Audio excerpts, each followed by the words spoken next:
पहुंचे हुए हैं। सबका साथ सबका विकास का, सबका साथ और सबके विकास का मंत्र यही है। योजनाओं का लाभ बिना भेदभाव के सबको देंगे, भेदभाव किसी के साथ नहीं करेंगे। लेकिन आजादी के बाद तुष्टीकरण की जो राजनीति देश के अंदर चल रही थी, तुष्टीकरण के बाद उस राजनीति को हमेशा के लिए समाप्त भी करेंगे। और भाइयों बहनों, आज वह स्थिति देश के अंदर देखने को मिल भी रही है। जो लोग सामाजिक न्याय के नाम पर लोगों के साथ गुमराह करके, जातीय विद्वेष और विस्मरण करके आपसी खाई को गहरा करने का प्रयास करते थे, आज वे सब बेनकाब हुए हैं, क्योंकि उन्होंने योजनाओं का लाभ अति गरीबों को, अति पिछड़ों को, अति दलितों को, समाज में वंचितों को नहीं दिया, उनके हकों पर डगाती डालने का प्रयास किया। और उसका परिणाम क्या था? जब उनको सत्ता प्राप्त हुई, अपने परिवार के लिए, अपने खानदान के लिए वे केवल कार्य करते रहे। उनका उद्देश्य समाज के लिए नहीं था, सर्वसमावेशी विकास हो, सर्वांगीण विकास हो, उनका उद्देश्य कभी नहीं था। और यही कारण है जनता का मोह भंग होता गया,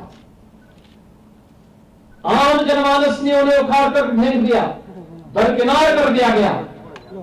आज देश के अंदर हो या प्रदेश के अंदर, जनता जनार्दन के आशीर्वाद से भारतीय जनता पार्टी का जनाधार लगातार बढ़ता गया।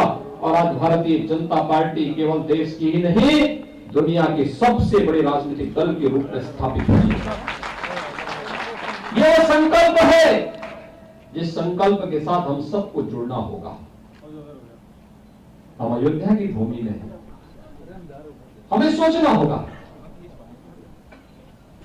देखिए, किसी समाज को अगर पददलित करना हो तो उस समाज को विभाजित कर दो,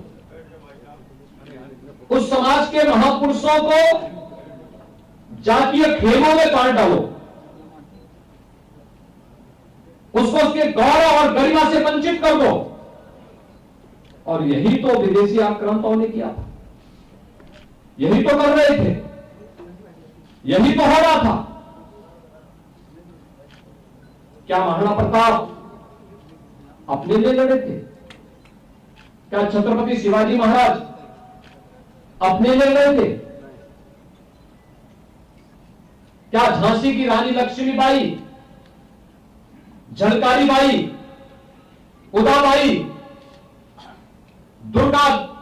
रानी दुर्गावती, क्या ये केवल अपने स्वयं की रक्षा के लिए लड़े थे? नहीं, उनकी लड़ाई देश और धर्म की लड़ाई थी। और देश और धर्म के लिए लड़े, पूरा समाज पूरी श्रद्धा के साथ उन्हें स्मरण करता है।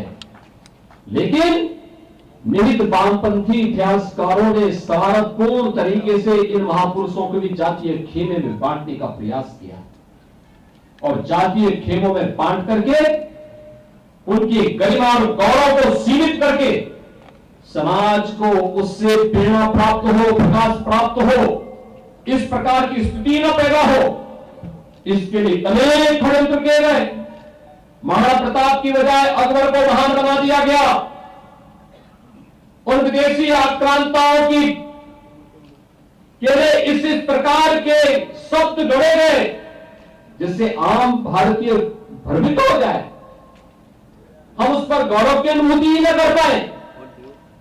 और ये जो साजिश चल रही है, ये बंद नहीं हुई, अभी भी हमें इसके प्रति जागरूक रहना होगा। याद करिए, वे कौन लोग थे जिन लोगों ने 11वीं सदी के उस पराक्रमी महापुरुष को भुला दिया था, महाराज सुहेलदेव को। महाराज सुहेलदेव नहीं होते 10वीं 11वीं शताब्दी में जिस तरीके से विदेशी आक्रांता भारत में घुस करके भारत को, धर्मस्थलों को, भारत के मान बिंदुओं को